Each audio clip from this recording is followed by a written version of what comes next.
वहिनीचे माहेरपण भाग 2 अंतिम. सविताताईंनी रागातच phone cut केला. "ये बाई, आवर आणि जा माहेरी. माझ्या लेकींना कसली भुरळ पाडलीस देवच जाणे. आईची कमी आणि भाऊजाईंचीच त्यांना जास्त पडलेली आहे. झालं एवढं सगळं करूनही खापर शेवटी माझ्याच माथी फुटलं म्हणायचं. माहेरी जायचं म्हटलं की काय होतं यांना देवच जाणे. मी फक्त काम करत राहायचं. मी 2 दिवस जरी घर सोडून कुठे जायला म्हटले की म्हातारीच्या अंगात काय होतं काय माहीत. मनातल्या मनात राधिकाच्या विचारांनी थैमान घातले होते.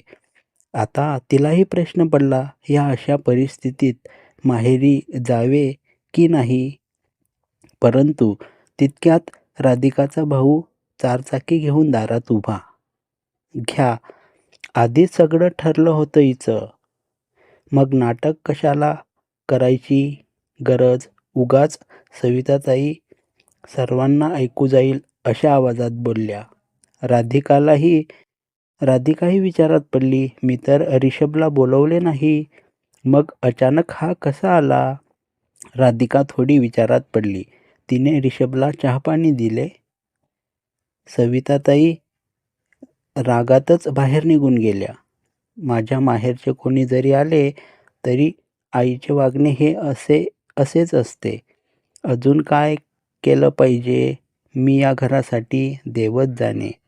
आवरता आवरता राधिकाचे विचारचक्र देखील सुरूच होते.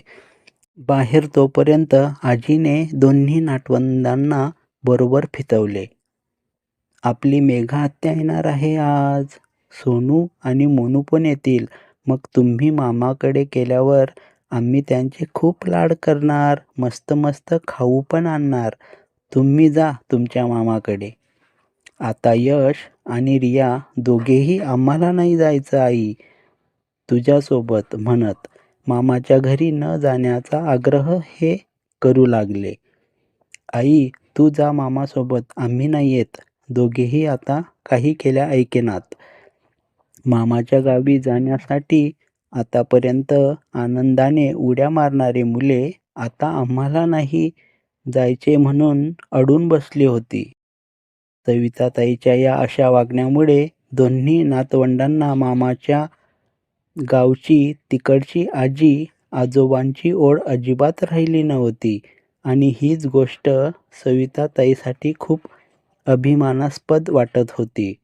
दुरूनच त्या राधिकाची गंमत पाहत होत्या. मुलांनी आईला ऐनवेळी तिच्यासोबत जायला नकार दिल्यामुळे सविताताईच्या मनात आनंदाच्या उकड्या फुटत होत्या. राधिकाची आवराआवर सुरू होती. तेवढ्यात तिची लहान नणंद मेघा दारात उभी. काय ग, तू तर रात्री उशिरा येणार होतीस ना. सविताताईंनी खोचकपणे लेकीला विचारले. आले लवकर. आता मग जाऊ का परत. तू कधी सरळ बोलणारच नाहीस का माझ्यासोबत. बरे ते जाऊ दे. मुले कुठे आहेत. अगं त्यांची आत्या आली आहे ना घरी, म्हणून मग ते यायलाच तयार नाहीत. उद्या परत येतील. हे घेऊन येतील त्यांना. असंच करावं. एकतर वर्षातून एकदा नाहीतर 2दा यायचं. असं सुट्टीला आणि मुलांना घरीच ठेवून यायचं. आम्हालाही वाटतं सणाच्या निमित्ताने तरी सगळ्यांची एकत्र यावं, आनंदाने 4 दिवस राहावं. पण इथे आमच्या मनाचा कोण विचार करणार ना. आई आता तू जे काही बोललीस ते फक्त आमच्यासाठीच आहे का. नाही म्हणजे एक आई म्हणून तुझा विचार अगदी बरोबर आहे. पण जगात तू एकटीच आई नाहीस ना. आपल्या लेकीने 4 दिवस मुलासह माहेरी यावं. सासरी रोजच काम करते ती. म्हणून मग माहेरपण मात्र आनंदात घालवावं. फक्त ह्या नियमात तुझी सून म्हणजे आमची एकुलती एक वहिनी बसत नाही का ग. अगं तिलाही आई वडील आहेत. 2 भाऊ 2 भावजाया आहेत. असे असतानाही तिने मात्र फक्त सासरचा विचार करायचा आणि जायचंच असेल माहेरी तर मुलांना मात्र न्यायचे नाही का? तर तिकडे गेल्यावर तिचं लक्ष नसतं मुलांकडे. पुन्हा इकडे आल्यावर मुले आजारी पडतात. मग आमची मुले नाही का गं आजारी पडणार इकडे आल्यावर? आम्ही किंवा आमच्या सासरच्या लोकांनी तुझ्यासारखा विचार करून जर आमच्या माहेरी येण्यावर अशी बंधने घातली तर तुला ते आवडेल? मेघा सलग बोलतच होती. सविताताई फक्त ऐकून घेत होत्या. त्यांना मेघाचे मुद्दे जरी पटले असले तरी रुचले मात्र अजिबात नव्हते. तुम्ही माझ्या लेकी आहात आणि मी तुमची आई. उगीच मला अक्कल शिकवायच्या भानगडीत पडू नका. कालपासून एक लेक अक्कल शिकवत होती. तिची कमी होती म्हणून की काय आता तू आलीस? इथून पुढे मी काहीही बोलत नाही बायांनो. शेवटी मीच मूर्ख, कारण तुमच्या आईने उन्हात उभे राहूनच हे केस पिकवलेत ना.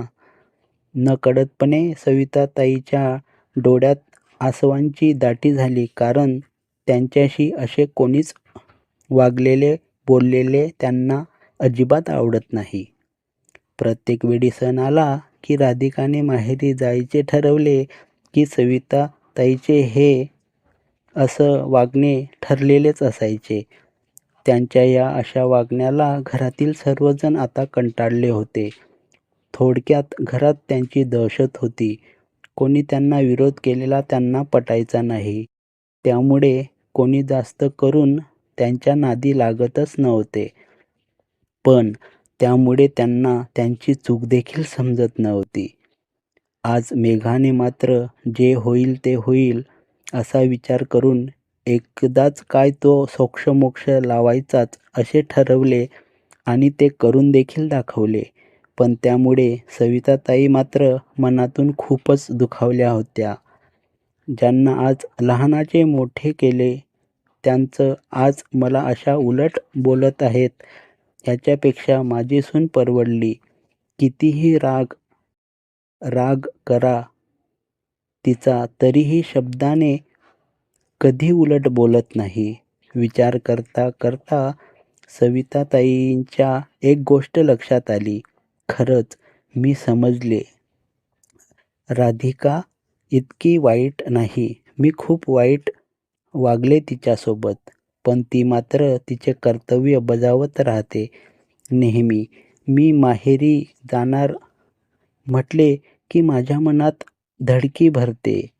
तिची आता इतकी सवय झाली आहे ना की तिच्याशिवाय मी एकटी कधी राहूच शकत नाही असे वाटत राहते आणि तिच्या घरात नसण्याची मी कल्पनाच करू शकत नाही. म्हणून मग दरवेळी माझ्याकडून ह्या अशा चुका होत असतात. पण मेघामुळेच आज याची निदान जाणीव तरी झाली मला. सासू कधीच सुनेची आई होऊ शकत नाही हे मान्य आहे, कारण आईची जागा दुसरं कोणीच घेऊ शकत नाही हेही तितकंच खरं आहे.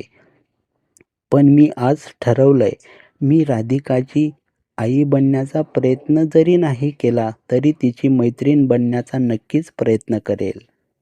आज पहिल्यांदा सविताताईंनी सुनेला मनापासून माहेरी पाठवले. मनातील आनंद त्यांनी बोलून जरी दाखवला नाही तरी त्यांच्या वागणुकीतून तो प्रत्यक्ष दिसत होता. इतक्या वर्षानंतर आज पहिल्यांदा राधिकाला सासूच्या वागण्यातील बदल जाणवत होता. भावासोबत आनंदाने ती माहेरी गेली. सविताताईंनी दोन्ही मुलांनाही तिच्यासोबत पाठवले. ह्यावेळी पहिल्यांदा राधिकाच्या पुन्हा सासरी येण्याचा दिवस निश्चित नव्हता, कारण सविताताईंनी जाणून-बुजून ह्या दिवशी हजर हो असे सांगितलेच नव्हते. दोन्ही नंदांमुळे आज त्यांच्या वहिनींचे माहेरपण आनंदाने सजले होते. एरवी माहेरी गेल्यावर फक्त सासरचा विचार करणारी राधिका ह्यावेळी मात्र माहेरवाशीण म्हणून आनंदाने मिरवत होती. एरवी माहेरी गेल्यानंतर देखील मनात सासूची भीती बाळगणारी राधिका आज मात्र माहेरच्या गोकुळात मनापासून रमली होती. शेवटी लेकीशिवाय माहेर अपूर्ण जरी असले तरी सुनेशिवाय त्याला पूर्णत्व प्राप्त होत नाही. कारण ती देखील कोणाची तरी लेकच असते ना. समाप्त. वरील कथा पूर्णपणे काल्पनिक असून कोणाच्याही भावना दुखावण्याचा अजिबात हेतू नाही. तसं झाल्यास तो निव्वळ योगायोग समजावा. मित्रांनो, तुम्हाला ही कथा कशी वाटली ते कमेंट करून सांगायला विसरू नका आणि कृपया चॅनलला सबस्क्राईब करायलाही विसरू नका. धन्यवाद.